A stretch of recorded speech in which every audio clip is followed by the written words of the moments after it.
Donc là, vous allez me dire que Vinicius Junior, le grand Vinicius Junior, le grand Mboutou, va aller voyager au Kazakhstan, 9 heures de vol, contre les joueurs de Kairat Almaty. Non. Et tout ça en Ligue des Champions. Non, ça c'est un club pour Bayern Munich, ça. Ça c'est un club à jouer sous la neige, là-bas, en Kazakhstan. Club contre Bayern Munich qui vont mettre 5 buts d'un coup. Non, c'est pas pour nous, ça. Bien, bonjour à tous et à toutes les amis, on se retrouve pour une nouvelle vidéo. Pour donner mon avis concernant ce tirage du LDC, est-ce que c'est un bon tirage? Est-ce que c'est un mauvais tirage pour le Real Madrid? Tout ça donc pour le Real Madrid. Est-ce qu'on va aller loin? Mes pronostics et mes prédictions, donc tout va se passer dans cette vidéo. Avant tout, je vous demande de liker cette vidéo, ça m'aiderait énormément pour développer mon contenu, mais aussi à vous abonner. Ouais les gars, ça va être chaud parce que je pense que vous l'avez vu comme moi. Et de toute façon, ce sera sûrement sur la miniature, mais on joue des gros clubs. On joue Liverpool, qui a dépensé 1 milliard sur ce mercato, on sait pas pourquoi, qui a dépensé mais tout l'argent possible qu'ils avaient dans les comptes. On joue City, peut-être un City revanchard de l'année dernière. Une Juventus qui peut-être est avec de la surprise. Et surtout, moi, ce qui me fait peur encore, je me dis, bon, ok, c'est la vie, c'est comme ça. Mais moi, ce qui me fait peur, c'est Benfica à l'extérieur. Benfica à l'extérieur, on sait très bien que les Portugais, pour les jouer là-bas, c'est chaud. On l'a vu l'année dernière avec le Barça, qui avait failli perdu. En tout cas, ça avait donné un match extraordinaire. Même si le Real, dans son passé, a quand même assez bien réussi contre les équipes portugaises. Je pense notamment à Braga, qui était il n'y a pas si longtemps. Mais on sait très bien que jouer là-bas à Benfica, c'est compliqué. Bien sûr, celui qui me fait le plus peur, c'est Liverpool. Liverpool, enfin, c'est assez fou quand même que tu te dis, maintenant avec ces nouvelles phases de qualification, t'es obligé de jouer des gros matchs. C'est pour ça que moi je suis pas forcément choqué. Peut-être si vous avez vu mon short, j'ai dit qu'encore ça allait, parce que quand tu vois le tirage de Paris, non, Paris, les gars, mais ils ont, je sais pas qu'est-ce qu'ils ont au-dessus de la tête, mais ils ont pas de chance, les gars. Paris, le tirage qu'ils ont eu, même l'année dernière, je m'en souviens, mais là, cette année, c'est chaud, hein. Ils ont Tottenham, Bayern Munich, Barça, Chelsea, Newcastle, Athletic Bilbao, il me semble, si je me trompe pas. Nous, toi, je me dis, on a peut-être passé un... On est dans le mid, quoi. C'est un tirage dur, quand même, comparé au Barça. Barça qui joue des équipes de Conference League, on sait pas pourquoi. Mais apparemment, Laporta a fait un petit tour par l'UEFA et a apporté un peu plus de billets que nous. Mais bon, ce que je veux dire, c'est que oui, Liverpool, c'est sûr que ça va être compliqué. City, je me dis qu'il y a quand même la place, parce qu'on voit que même avec toutes les recrues et tout, City, c'est quand même un peu désordonné. Mais après, attention, parce que là, on a vu que 2 matchs de City, il me semble. Le troisième, ça va être ce week-end. On a vu un bon match et un mauvais match. Un bon match contre une petite équipe et un mauvais match contre une grande équipe. Mais on peut le dire pareil pour nous aussi, hein. Nous, on a fait 2 moyens matchs. Voilà, 2 mid. On a fait des matchs assez mid. Pas énormément de choses dans le contenu. City, moi, ce qui me font peur quand même, c'est que je trouve qu'ils ont quand même un meilleur milieu de terrain que nous. Surtout que Rodri sera peut-être de retour à temps. Donc, tu auras peut-être un Rodri, Reijnders et je sais pas, peut-être un Cherki, ou je sais pas, en tout cas, ils ont de la profondeur de banc aussi au milieu de terrain. Donc, c'est ce qui me fait assez peur, même si pour moi, leur défense est toujours catastrophique. Pourtant, ils ont quand même des bons joueurs. Mais voilà, on va dire. Maintenant, je vais dire un petit peu ceux pour lesquels on peut se permettre de perdre des points et ceux que je vois gagner. Pour l'instant, c'est que je vois gagner, bien sûr, Kairat Almaty, désolé si je le dis mal, l'équipe au Kazakhstan où ça nécessitera 9 heures de vol. Ce qui fait quand même assez chier, même si je pense que la Liga va adapter les calendriers. Donc en soi, bon voilà, ça va. Et ça m'étonnera même pas que ça laisse des Mbappé ou des Vinicius à Madrid, même si ça peut vite créer des polémiques. Quel joueur emmener, etc. Et je pense qu'un Mbappé veut marquer le plus possible dans cette Ligue des Champions, parce on voit qu'il a quand même un objectif Ballon d'Or avec la Coupe du Monde à la fin. Enfin bref, donc ça pour moi, on est obligé de prendre 3 points. Olympiakos aussi. Juste ce qui me fait chier, c'est que Olympiakos, Benfica et l'équipe au Kazakhstan, c'est à l'extérieur. Et donc c'est plus favorable pour eux, surtout qu'ils ont des stades quand même avec des bonnes ambiances. Olympiakos, une ambiance de fou. Kairat Almaty, j'ai vu que voilà, une ferveur assez populaire et une ferveur assez immense. Benfica, on connaît Benfica qui met le chaudron une fois que c'est la LDC, etc., que ce soit la LDC ou non d'ailleurs, mais c'est une très bonne équipe et leur public est toujours au rendez-vous.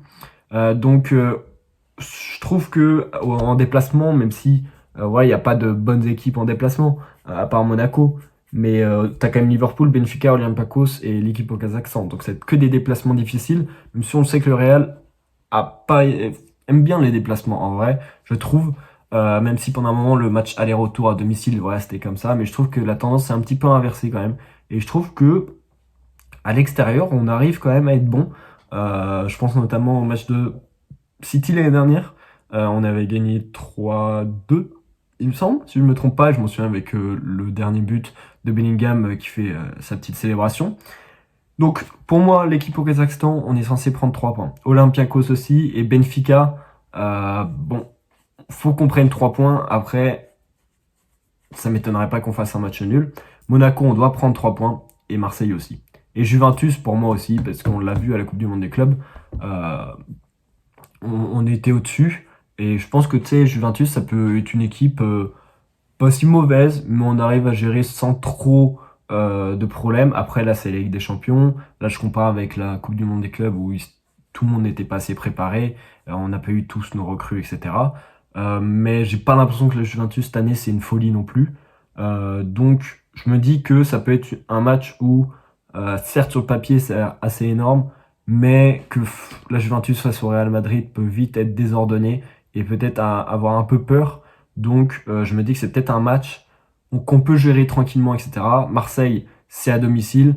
Donc pour moi, si on gagne pas Marseille, c'est voilà, c'est assez honteux, sans manquer de respect mais à Marseille. Mais bon, quand tu vois, je trouve qu'ils ont quand même encore des manques, qu'ils ont toujours pas comblés par leur mercato, où les pauvres, tout le monde leur met des faux plans. Florentino Luis, j'ai vu, c'est Bayos.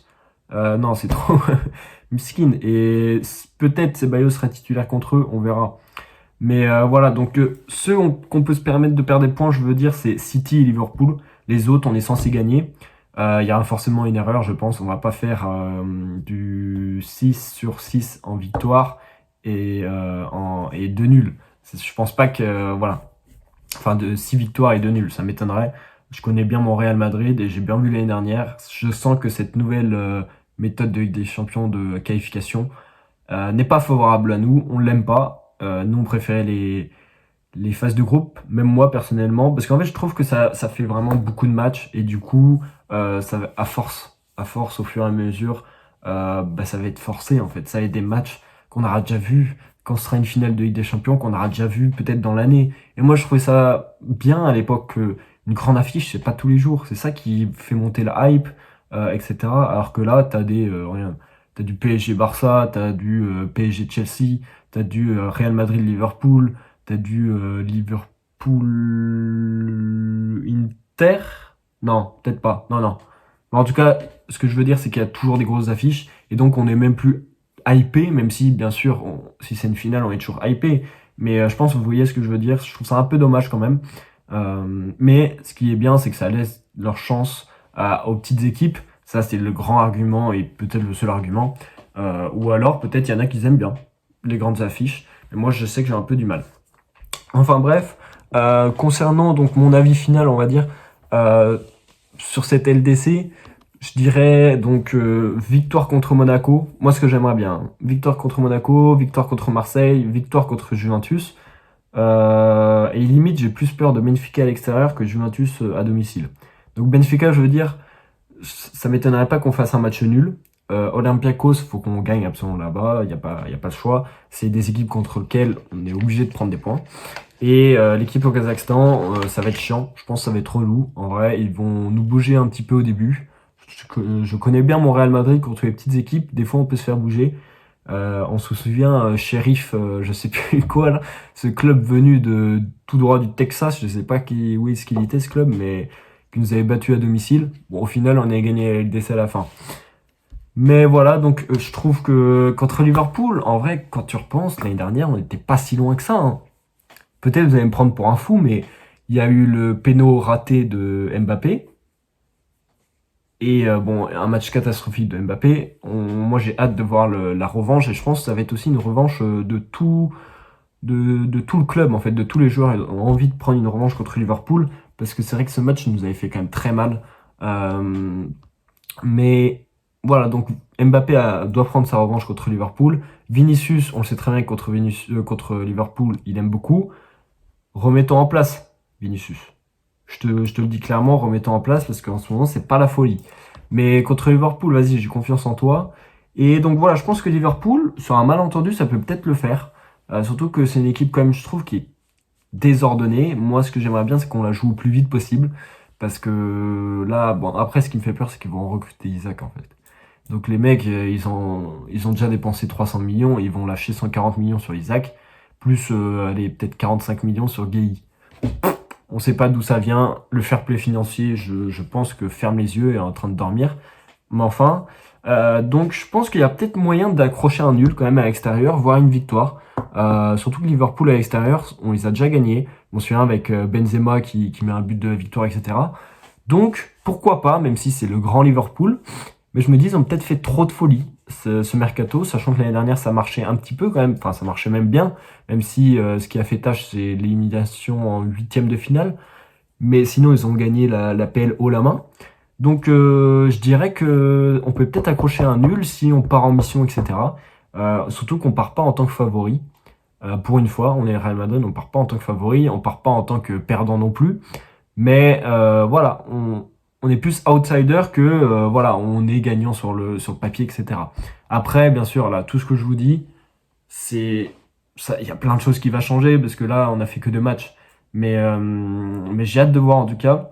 Et City, pour moi, on peut les gagner. Donc tout dépendra donc bien sûr des joueurs, du club et de la dynamique des clubs aussi en face. Bien sûr, là on connaît rien en fait. Là, je pronostique, mais alors, c'est comme si je pronostiquais à l'aveugle parce que en fait, les dynamiques des clubs, c'est en fonction de ça. Et la LDC, c'est les détails. Ça joue sur les détails, sur peut-être une main pas sifflée, une passe ratée, etc.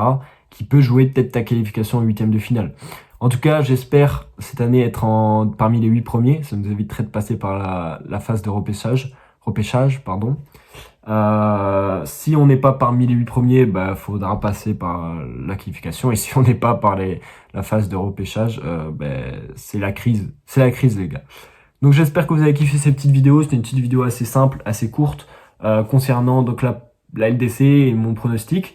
Vous, n'hésitez pas à me dire ce que vous en pensez du tirage. Est-ce que c'est un tirage assez facile ou assez compliqué? Comme vous l'avez compris, moi je trouve que c'est un tirage assez moyen. De toute façon, dans tous les cas, on a étiré des gros clubs, on les a eus. On n'a pas eu le PSG, je suis content.